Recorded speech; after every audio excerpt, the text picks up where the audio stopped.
The small town of Cedar Falls, Wisconsin, had always been the kind of place where children could ride their bikes until dark, where neighbors knew each other's names, and where the worst crime typically involved teenagers vandalizing the water tower. That sense of safety was shattered forever on September 14, 1995, when 8-year-old Michael Thompson disappeared without a trace while walking home from Riverside Elementary School. Sarah Thompson had been working as a nurse at Cedar Falls General Hospital for 6 years when her world collapsed on that crisp autumn afternoon.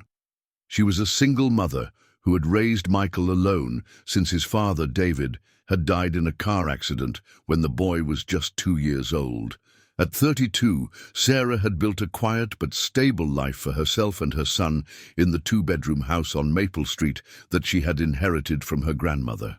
Michael was everything to Sarah, a bright, curious boy with sandy brown hair, green eyes, and a gap-toothed smile that could light up any room. He was small for his age, but made up for it, with an infectious enthusiasm for life and an insatiable curiosity about everything around him. He loved baseball cards, dinosaurs, and asking endless questions about how things worked. "Mommy, why do birds fly south for winter? Do they get cold like we do?" Michael had asked just that morning over breakfast, his spoon suspended halfway to his mouth as another question occurred to him. It was typical Michael, always thinking, always wondering. Sarah had kissed his forehead and promised to look up the answer for him when she got home from work. It was a promise she would never get to keep. September 14th started like any other Thursday. Sarah dropped Michael off at Riverside Elementary at 7:45 a.m. before heading to her 8:00 a.m. shift at the hospital. Michael was excited because Mrs. Patterson, his third-grade teacher, had promised to read the next chapter of Charlotte's Web that afternoon, and he had been eagerly waiting to find out what happened to Wilbur the pig. "Don't forget to walk straight home after school," Sarah reminded him as he climbed out of her blue Honda Civic. "No stopping at the playground, no detours to look at construction sites, straight home, and I'll be there by 4:30.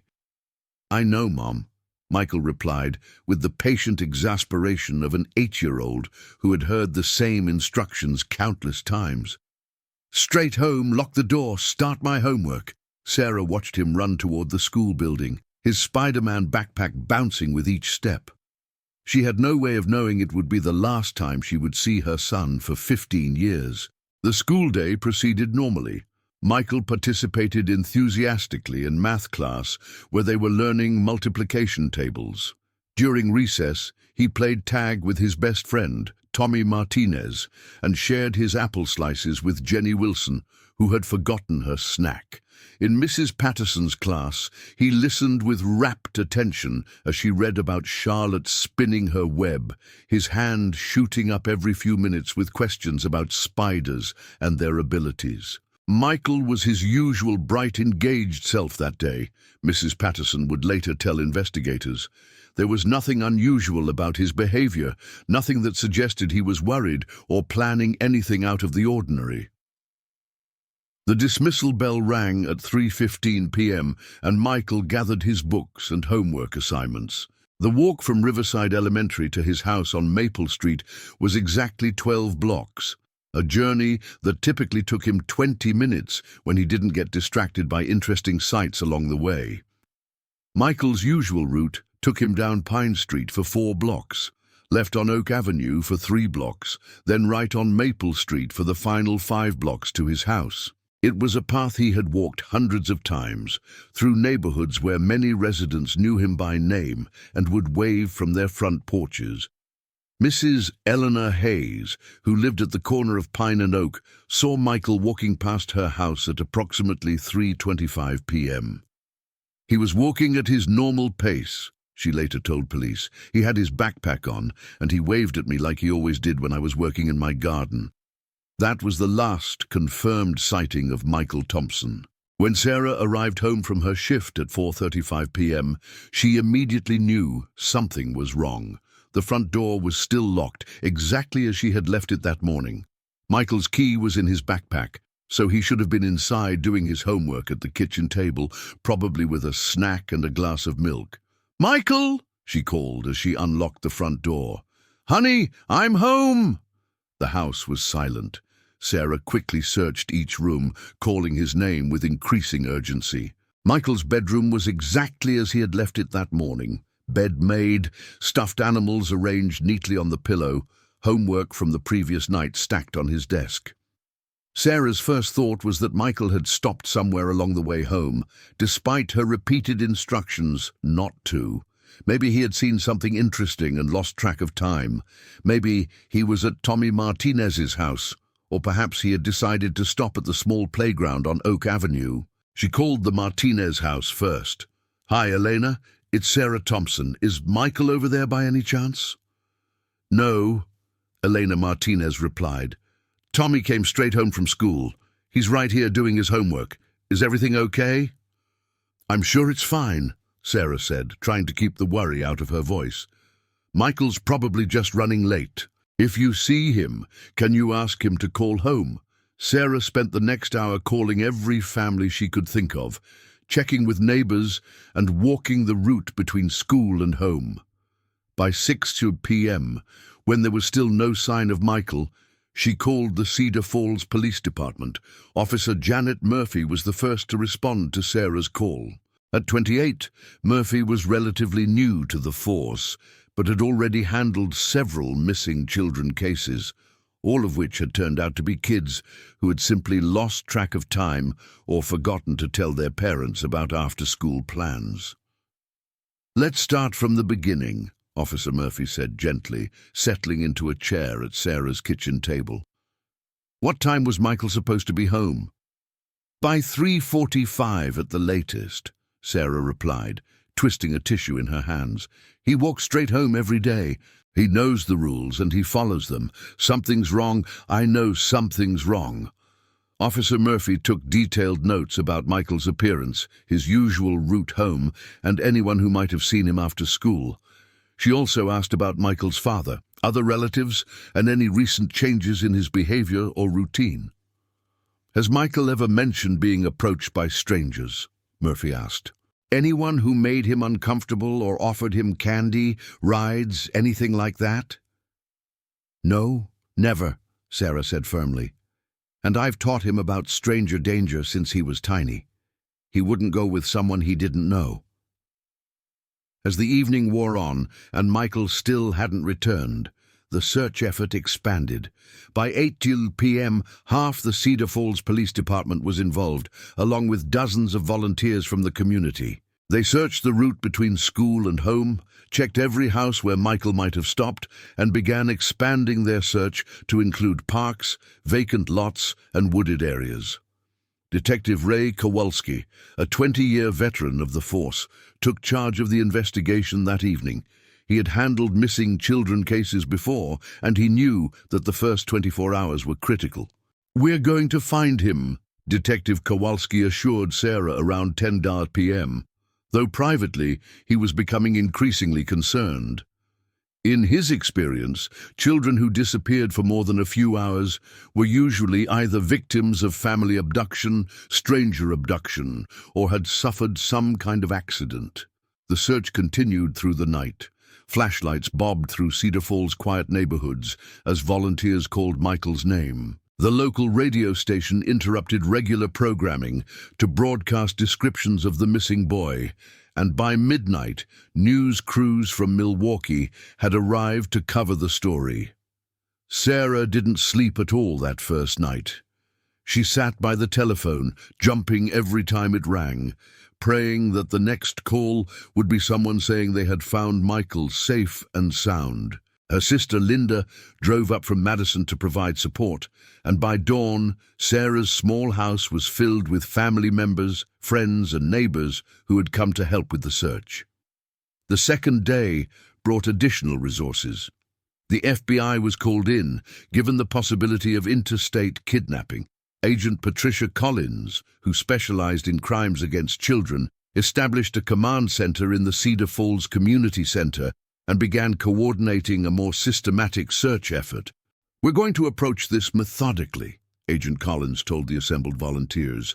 "We'll search every building, every wooded area, every possible place where Michael could be within a 50-mile radius. The search revealed tantalizing, but ultimately frustrating clues. Michael's Spider-Man backpack was found in a storm drain 6 blocks from his school, but there was no sign of Michael himself. The backpack contained his textbooks, homework assignments, and a half-eaten peanut butter sandwich, but no indication of what had happened to him. The location of the backpack suggests that Michael made it at least halfway home, Detective Kowalski explained to Sarah. But we need to figure out what happened between there and your house. Dog teams were brought in to track Michael's scent. The dogs followed a trail from the school to the location where the backpack was found. But then the trail went cold. It was as if Michael had simply vanished into thin air at that spot. Investigators interviewed everyone who lived or worked along Michael's route home. Most people remembered seeing children walking home from school that day, but specific memories of Michael were harder to pin down. The problem is that kids walking home from school is such a normal sight that people don't really pay attention, Agent Collins explained. We need to find someone who noticed something unusual, something out of place. The investigation expanded to include registered sex offenders in the area, recent parolees, and anyone with a history of crimes against children. Background checks were run on school employees, neighbors, and anyone who had regular contact with Michael. One name that came up during the investigation was Larry Brennan, a 45-year-old maintenance worker who did odd jobs around the neighborhood. Several residents mentioned that they had seen Brennan's white van in the area on the day Michael disappeared, though no one could say exactly when or where. When investigators tracked down Brennan for questioning, they discovered he had a criminal record that included burglary and assault, though no crimes against children. He claimed to have been working on a plumbing job across town on the afternoon Michael disappeared, and his alibi checked out. Brennan is suspicious, but we don't have enough to hold him, Detective Kowalski told Agent Collins. His alibi is solid, and we don't have any physical evidence linking him to Michael's disappearance. As the days turned into weeks, the intensive search efforts gradually scaled back. The FBI command center was closed after 2 weeks, though Agent Collins remained involved in the case. The media attention began to fade as other stories took precedence, though local news stations continued to run periodic updates. Sarah refused to give up hope. She organized search parties every weekend, distributed flyers with Michael's photograph throughout Wisconsin and neighboring states, and worked with the National Center for Missing and Exploited Children to create age-progressed images of what Michael might look like as he grew older. I know he's out there somewhere, Sarah told reporters on the 6-month anniversary of Michael's disappearance. A mother knows these things. My son is alive, and I'm going to find him. The case received national attention when it was featured on America's Most Wanted in March 1996. The show generated hundreds of tips from across the country, all of which were investigated thoroughly. Several reported sightings seemed promising. A boy matching Michael's description seen at a truck stop in Indiana, another spotted at a shopping mall in Ohio, but none led to any concrete evidence. Every tip gives us hope, Sarah said during a television interview. But every false lead is also heartbreaking. You get your hopes up, thinking this might be the one, and then it turns out to be another child, another family. The first anniversary of Michael's disappearance was marked by a candlelight vigil in Cedar Falls Memorial Park. Hundreds of people attended, many carrying photos of Michael and wearing yellow ribbons, the color that had become associated with the search effort. Michael brought so much joy to everyone who knew him, Sarah said during the vigil. His curiosity, his questions, his excitement about life. That's what I want people to remember. Not the sadness of his disappearance, but the happiness he brought to the world. Detective Kowalski, who had become personally invested in the case, continued to work it even as other priorities demanded his attention. He kept Michael's file on his desk and reviewed it regularly, looking for anything he might have missed. Cases like this stay with you. Kowalski later admitted. You think about that kid every day, wondering what happened, wondering if there was something you could have done differently. As the years passed, the case gradually moved from active investigation to cold case status. New leads became increasingly rare, and the Cedar Falls Police Department was forced to focus its limited resources on more recent crimes. Sarah's life became consumed by the search for her son. She took a leave of absence from her nursing job to dedicate herself full-time to finding Michael. She traveled to conferences on missing children, networked with other families facing similar tragedies, and became an advocate for better resources for missing children investigations. The hardest part is not knowing, Sarah explained during a support group meeting for families of missing children. If someone told me Michael was dead, I could grieve and try to move on. But as long as there's a chance he's alive somewhere, I can't give up looking.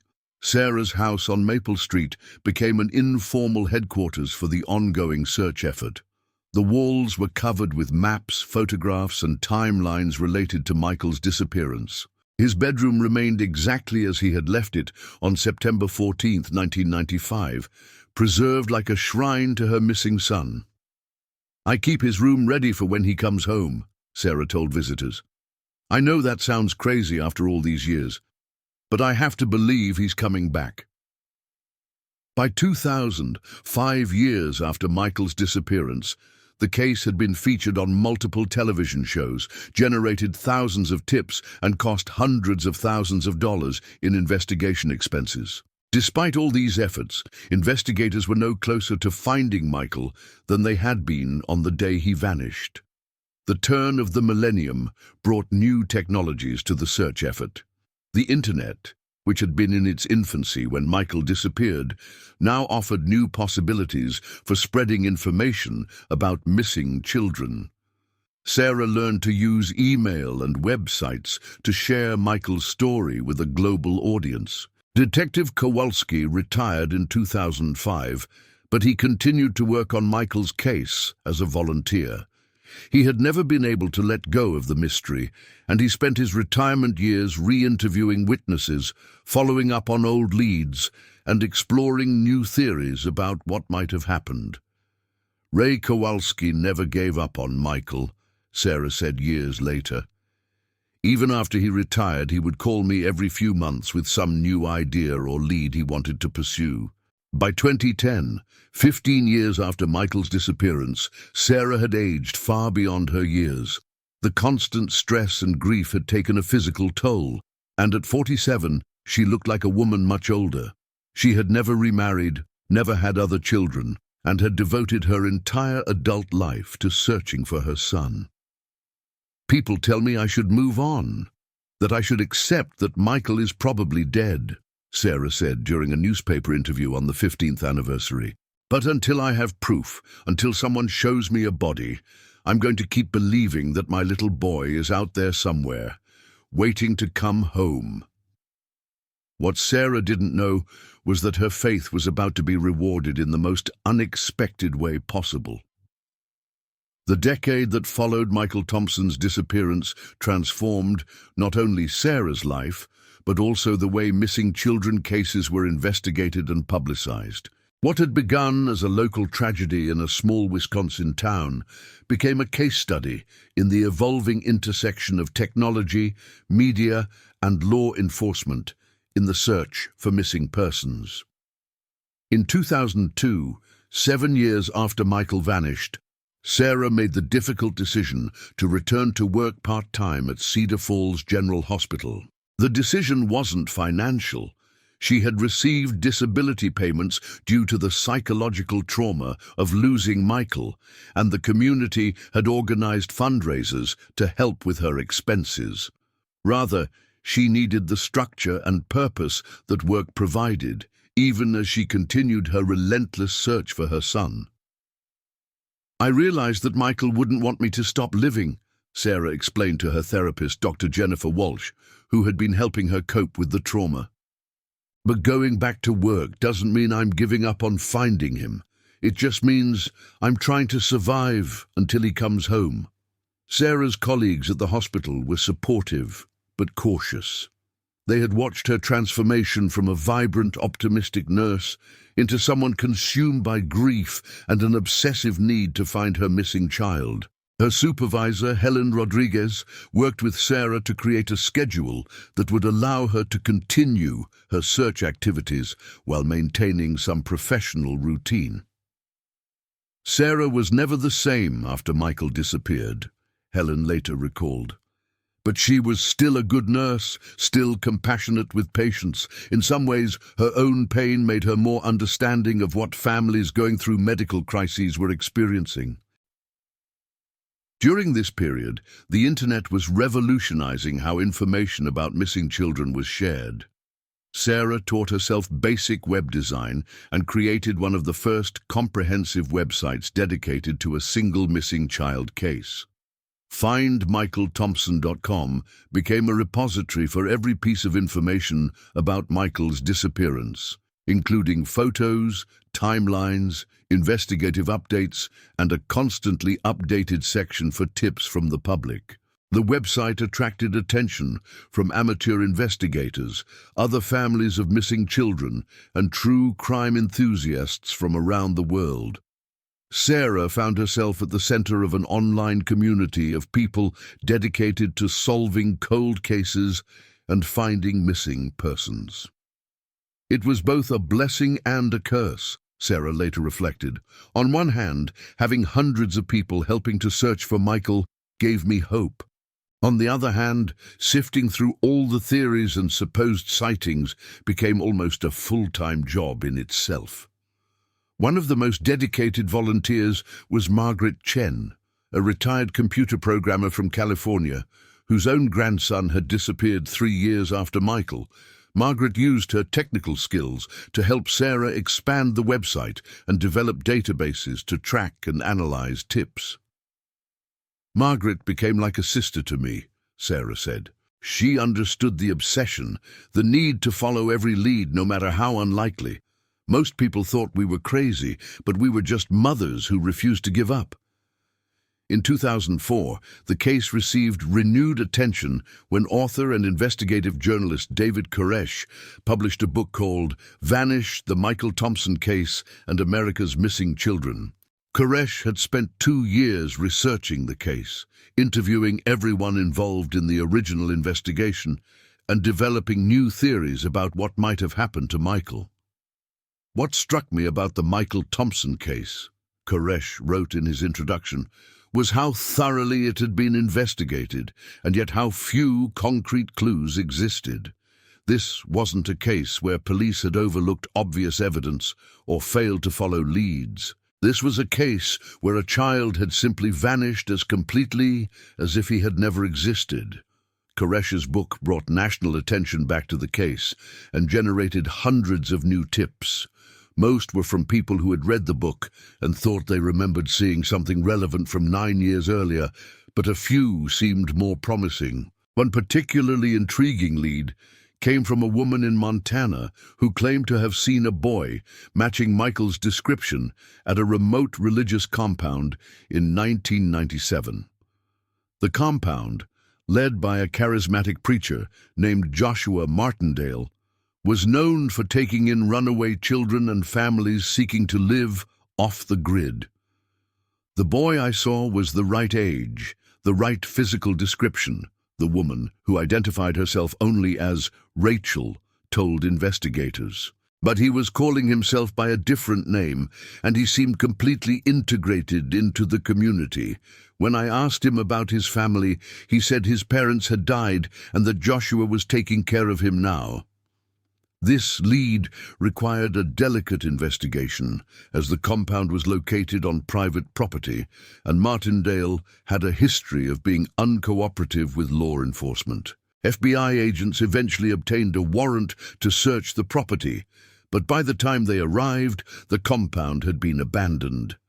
Residents told neighbors they were moving to a new location where God was calling them, but no forwarding address was left.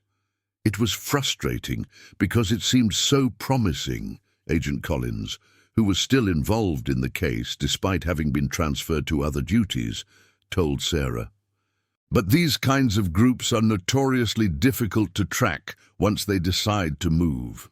The failed Montana lead was typical of many promising developments in Michael's case over the years. There would be a burst of hope, intensive investigation, and then disappointment when the lead proved to be another dead end.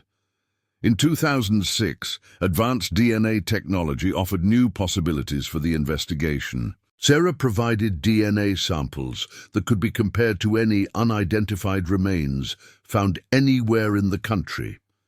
She also worked with the National Center for Missing and Exploited Children to create new age-progressed images showing what Michael might look like at 19 years old.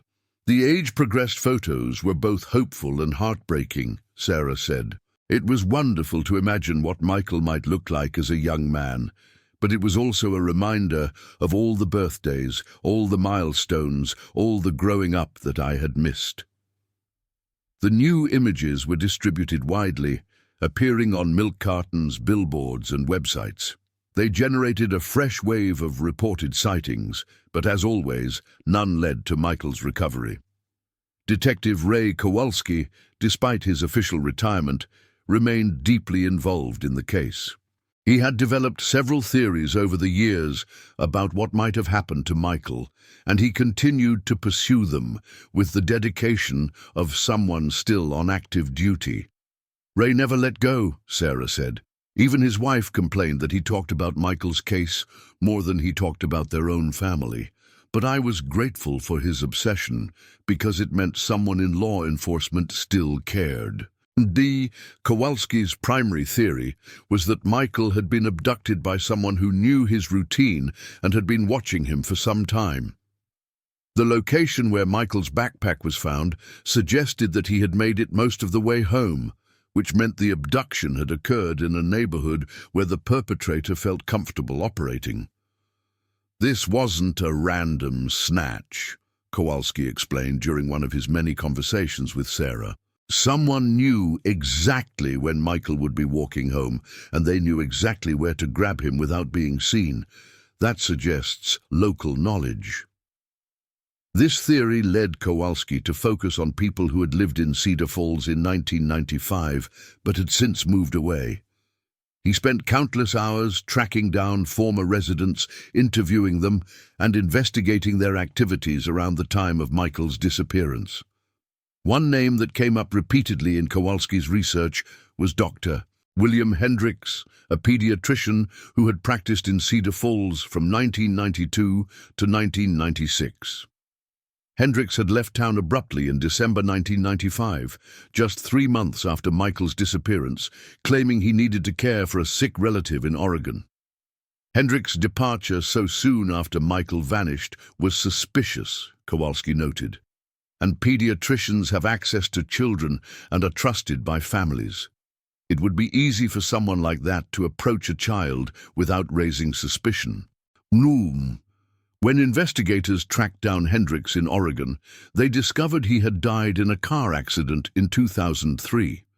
His medical records showed no history of inappropriate behavior with children, and colleagues described him as a dedicated doctor who had genuinely needed to care for his aging mother. Another dead end, Kowalski sighed when the Hendricks lead proved fruitless. But that's the nature of cold cases. You follow hundreds of leads, and 99% of them go nowhere. By 2008, 13 years after Michael's disappearance, Sarah had become a recognized advocate for missing children and their families. She testified before congressional committees about the need for better resources for long-term missing persons cases, and she worked with law enforcement agencies to improve protocols for investigating child abductions. Sarah Thompson became the face of never giving up, said Congressman Robert Martinez, who worked with Sarah on several pieces of legislation. Her dedication to finding her son inspired changes in how we approach these cases nationwide. Despite her public advocacy work, Sarah's private life remained centered entirely on finding Michael. She had never dated since his disappearance, had maintained his bedroom exactly as he had left it and continued to celebrate his birthday every year with a cake and candles. "People thought I was crazy," Sarah admitted during a television interview on the 13th anniversary of Michael's disappearance. "Maybe I was, but I couldn't move on until I knew what happened to my son." The economic recession of 2008-2009 affected the search for Michael in unexpected ways. Reduced funding for law enforcement meant fewer resources for cold cases, but it also meant that some people who had been living off the grid were forced to surface and interact with government agencies for assistance. "We saw an uptick in identified remains during that period," explained Agent Collins. "People who had been living under assumed identities or who had been kept isolated from mainstream society sometimes had to come forward for help when economic conditions got bad." Indeed, this phenomenon led to several promising leads in Michael's case, but none ultimately proved to be connected to his disappearance. In early 2010, 15 years after Michael vanished, Sarah was facing some of the darkest moments of her long ordeal. Her health was deteriorating from years of stress, her financial resources were nearly exhausted, and she was beginning to acknowledge that she might never learn what happened to her son. "I was starting to think about what it would mean to stop searching," Sarah later admitted. "Not because I had given up hope, but because I was physically and emotionally unable to continue at the same intensity." Dr. Walsh, her therapist, had been encouraging Sarah to consider the possibility that Michael was dead and that it might be time to hold a memorial service and begin the grieving process. "Jennifer kept telling me that I needed to accept the reality that Michael was probably gone," Sarah said. "She wasn't being cruel. She was trying to help me find a way to live with the uncertainty, but I just couldn't let go of the feeling that he was still alive somewhere." Sarah's sister Linda had become increasingly concerned about Sarah's mental and physical health. The years of searching had taken a severe toll, and Linda worried that Sarah might not survive much longer under the constant stress of not knowing. "I watched my sister destroy herself looking for Michael," Linda later reflected. "I understood why she couldn't stop, but I was terrified that she was going to die from the grief and exhaustion." In March 2010, Sarah was hospitalized for what doctors initially thought might be a heart attack, but turned out to be severe anxiety and exhaustion. She spent 3 days in the cardiac unit of the same hospital where she had worked for so many years, being cared for by colleagues who had watched her 15-year decline. "Seeing Sarah in that hospital bed was heartbreaking," said Helen Rodriguez, her former supervisor. "This vibrant, caring woman had been reduced to a shadow of herself by the trauma of losing her child." During her hospitalization, Sarah was forced to confront the possibility that her search for Michael might be killing her. Doctors warned that her physical condition was deteriorating rapidly and that continued stress could lead to serious health problems. "They basically told me I had to choose between continuing to search for Michael and preserving my own life," Sarah said. "It was an impossible choice because what was the point of living if I gave up on finding my son?" After extensive discussion with Dr. Walsh, Linda, and her medical team, Sarah agreed to scale back her search activities and focus on taking care of her health. She would continue to maintain Michael's website and follow up on credible leads, but she would stop the intensive, all-consuming search that had defined her life for 15 years. "It felt like betraying Michael," Sarah said of the decision, "like I was abandoning him when he needed me most." The reduction in search activity was scheduled to begin on November 1st, 2010.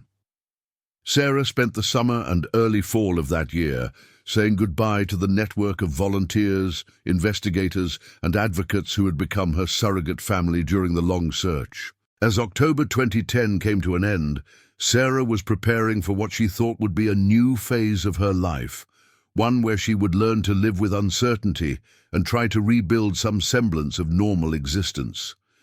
She had no way of knowing that on the rainy night of October 31st, 2010, 15 years and 47 days after Michael Thompson had vanished, the universe was about to answer her prayers in the most unexpected way possible. The evening of October 31st, 2010, began with Sarah Thompson doing something she hadn't done in 15 years, preparing to hand out Halloween candy to trick-or-treaters.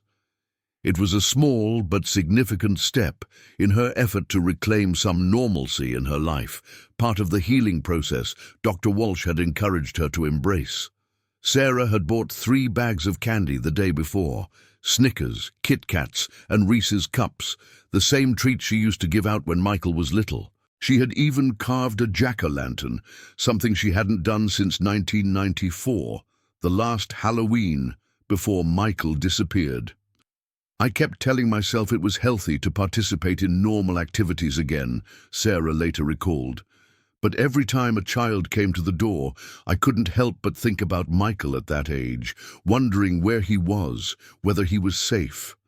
The weather that evening was typical for late October in Wisconsin, cold, damp, with intermittent rain showers that sent trick-or-treaters scurrying between houses. By 8:30 p.m., the stream of costumed children had slowed to a trickle, and Sarah was considering turning off her porch light and calling it a night. She was in the kitchen, putting away the remaining candy, when she heard a knock at the front door. Assuming it was a late group of trick-or-treaters, Sarah grabbed the candy bowl and walked to the door, flipping on the porch light as she approached. "I'm sorry, I think I'm out of—" Sarah began as she opened the door, then stopped mid-sentence. Standing on her front porch, soaked from the rain, was a young man who looked to be in his early 20s. He was tall and thin, with sandy brown hair darkened by the rain, and green eyes that Sarah recognized instantly, despite the 15 years that had passed. "Hi, Mom," Michael said quietly. "I'm sorry I'm so late." Sarah's legs gave out. She collapsed against the doorframe, the candy bowl crashing to the floor and scattering chocolate bars across the threshold. For a moment, she couldn't breathe, couldn't think, couldn't process what she was seeing. "Michael," she whispered, her voice barely audible, "is it really you?" "It's me, Mom," he replied, and his voice was deeper now, a man's voice, but she could still hear the echo of her 8-year-old boy in its cadence. Sarah reached out with trembling hands to touch his face, needing physical confirmation that this wasn't another dream, another cruel trick her grief-addled mind was playing on her. His skin was real, warm despite the cold rain, and when she touched him, he leaned into her palm the same way he had as a little boy. "Oh my God," Sarah sobbed, pulling him into her arms. "Oh my God, Michael, where have you been? I've been looking for you for 15 years. I never stopped looking."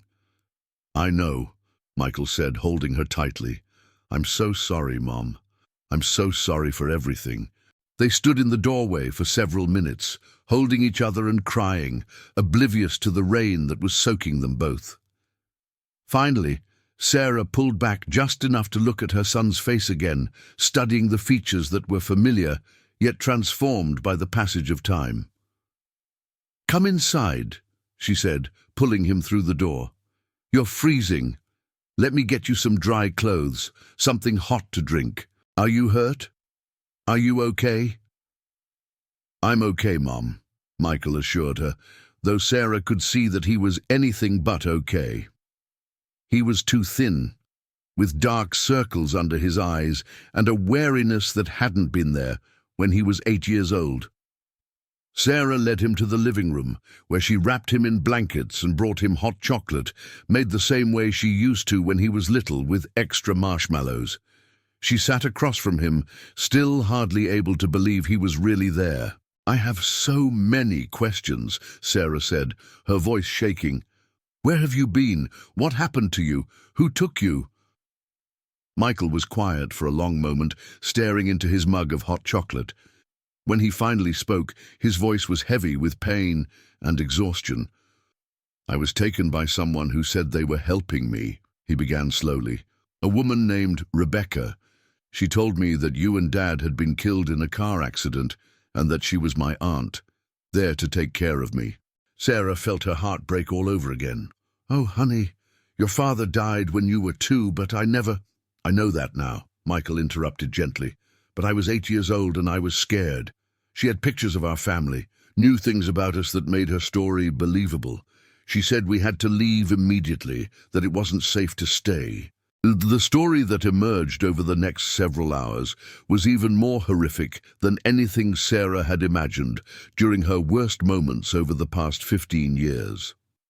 Rebecca Standish was a woman in her 40s who had lost her own son in a custody battle and had become obsessed with rescuing children from what she perceived as dangerous situations.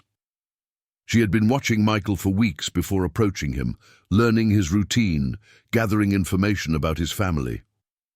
She knew everything about us, Michael explained. She knew that Dad had died. She knew where you worked. She even knew about my Spider-Man backpack and my favorite foods. When she told me you were dead, I believed her because she seemed to know so much. Rebecca had taken Michael to a remote compound in rural Montana, the same location that had been investigated in 2004 based on the tip from Rachel. But by the time authorities arrived, the group had moved to an even more isolated location in Alaska. It was called the Family of Light, Michael said, his voice hollow. Rebecca convinced about 20 other families to join her in creating what she called a pure community away from the corruption of the outside world. The compound operated like a cult, with Rebecca as the absolute authority.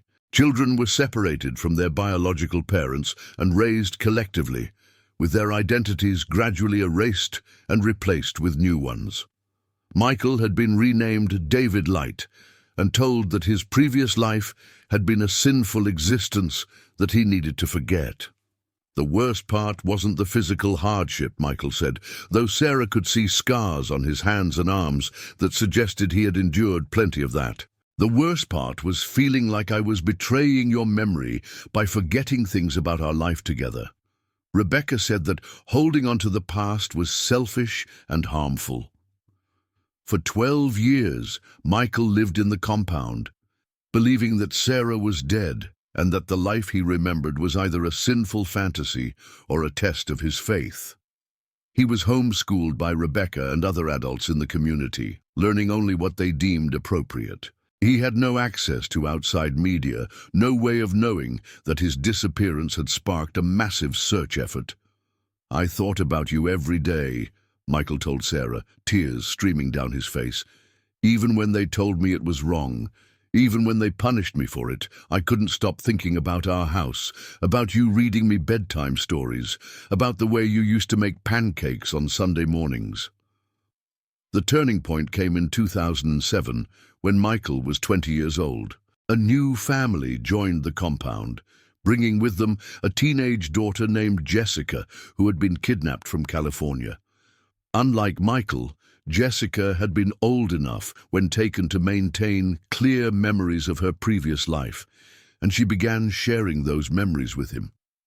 Jessica made me realize that my memories weren't fantasies or tests, Michael explained. She helped me understand that we had both been stolen from our real families, but even then, we didn't know how to escape. The compound was located in an extremely remote part of Alaska, hundreds of miles from the nearest town. The adults maintained strict control over all transportation and communication, and escape attempts were severely punished. Michael and Jessica spent 3 years secretly planning their escape, gathering supplies and waiting for the right opportunity. We finally got our chance in early 2010, Michael continued.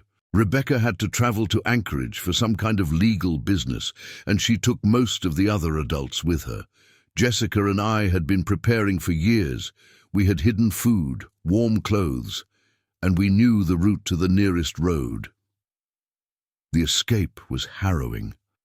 Michael and Jessica had to travel 40 miles through wilderness in sub-zero temperatures, following a route they had memorized from stolen glimpses of maps. They nearly died of exposure before finally reaching a road where they were picked up by a trucker.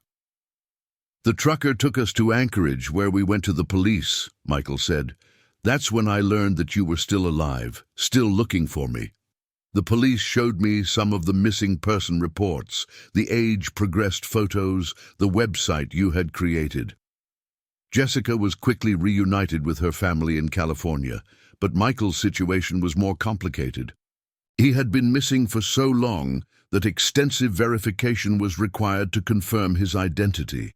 DNA tests, dental records, and psychological evaluations all had to be completed before authorities could be certain he was really Sarah's son. "The FBI agents told me about everything you had done to find me," Michael said. "The searches, the advocacy work, the fact that you never gave up.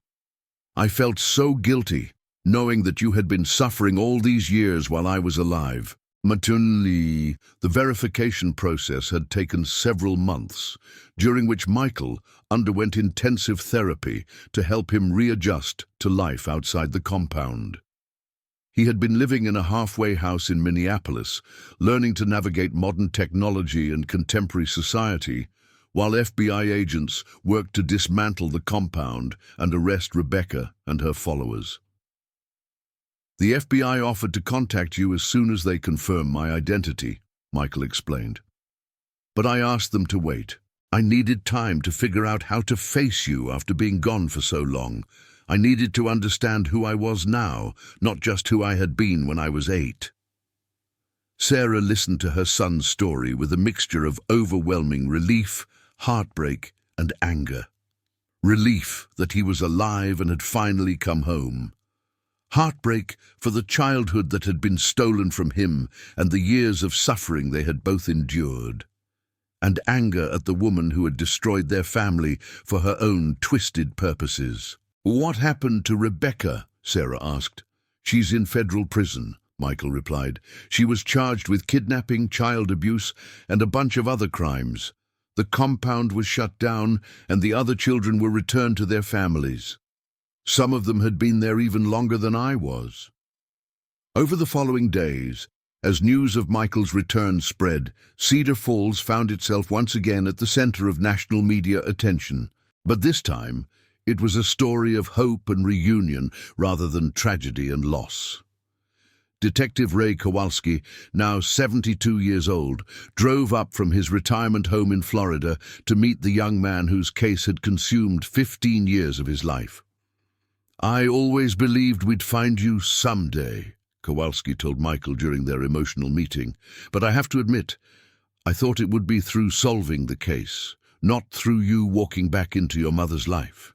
Agent Patricia Collins, who had been promoted several times since working on Michael's original case, came to Cedar Falls to debrief Michael and gather information about the compound and its operations. "Michael's case helped us understand how sophisticated these abduction operations can be," Agent Collins explained to reporters. "Rebecca Standish had been planning her crimes for years, and she used that preparation to make her victims believe elaborate lies about their circumstances. The reunion was joyous, but also complicated. Michael was no longer the 8-year-old boy who had disappeared, and Sarah was no longer the vibrant young mother she had been 15 years earlier. Both had been fundamentally changed by their experiences, and rebuilding their relationship required patience and professional help. "People expected us to just pick up where we left off," Sarah said months later, "but Michael was now older than I had been when he disappeared. We were essentially strangers who shared a profound love and traumatic history." Michael moved back into his childhood home, though his bedroom had to be completely redone to accommodate a 23-year-old man rather than an 8-year-old boy. Sarah had difficulty adjusting to the fact that her little boy was now an adult with his own opinions, experiences, and trauma to process. The hardest part was learning to be a mother to an adult son, Sarah reflected. I had missed his entire adolescence, all the gradual steps where a parent learns to let go and treat their child as an independent person. Michael struggled with guilt over the years Sarah had spent searching for him, depression over the childhood he had lost, and anxiety about adapting to a world that had changed dramatically during his absence. He had never used the internet, never owned a cell phone, never experienced many of the cultural touchstones that defined his generation. I felt like I had been frozen in time while the world moved on without me, Michael said during a therapy session. I had to learn how to live in 2010, not 1995. Both mother and son underwent extensive therapy, both individually and together, to help them process their trauma and rebuild their relationship. Dr. Walsh, who had counseled Sarah through the darkest years of her search, now helped guide the family through the complex process of reunion. Reunion after long-term separation is always challenging, Dr. Walsh explained, but when that separation was caused by trauma and when both parties have been changed by their experiences, the process becomes even more delicate. Rebecca Standish was eventually sentenced to life in prison without the possibility of parole. During her trial, it was revealed that she had abducted at least 6 children over a 15-year period, though Michael was the only one who had been missing long enough for the case to receive national attention. Rebecca Standish was a predator who used the legal system's gaps and bureaucratic delays to maintain her crimes for decades, the prosecuting attorney said during closing arguments. The fact that she was able to operate for so long shows how much work we still need to do to protect children. The compound in Alaska was thoroughly investigated, revealing a sophisticated operation that had been designed to keep its residents isolated from the outside world.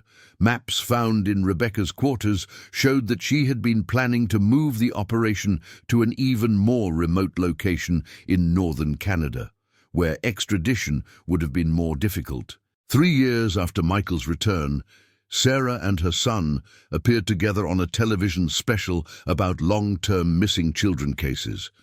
Both had made significant progress in their recovery, though they acknowledged that the effects of their 15-year separation would never completely disappear. "I have my son back, and that's a miracle I never thought I would experience," Sarah said during the interview. "But we're not the same people we were in 1995. We're building a new relationship based on who we are now, not who we used to be." Michael had completed his GED and was attending community college, studying social work with the goal of helping other victims of long-term abduction. He had also become an advocate for better resources for missing children investigations and improved protocols for verifying the identity of found children. "I want to use my experience to help other families," Michael said. "No child should have to grow up believing their parents are dead when they're actually searching everywhere for them." The house on Maple Street, which had been preserved like a shrine to Michael's memory for 15 years, was gradually transformed into a normal family home again. Sarah kept some mementos from the search years, newspaper clippings, letters from supporters, photos from vigils. But she also made room for new memories with her adult son. "We're learning to live in the present instead of being trapped by the past," Sarah said. "It's not easy, but we're doing it together." On the 5th anniversary of Michael's return, the city of Cedar Falls dedicated a memorial garden to all missing children. Sarah and Michael spoke at the dedication ceremony, sharing their story as a message of hope for other families still searching for missing loved ones. "Never give up," Sarah told the assembled crowd. "I searched for 15 years. And there were so many times when people told me to accept that Michael was gone. But a mother's love doesn't have an expiration date. Sometimes miracles really do happen." Michael, now 28 and working as a counselor for missing children organizations, added his own message. "To any children who might be listening and who have been taken from their families, your parents are looking for you. They love you. They will never stop trying to bring you home, and someday, somehow, you will find your way back to them. The story of Michael Thompson's disappearance and return became a landmark case in the study of long-term missing children, influencing policies and procedures for both investigation and recovery. But for Sarah and Michael, it remained simply the story of a mother who never stopped believing and a son who never stopped hoping that someday he would find his way home.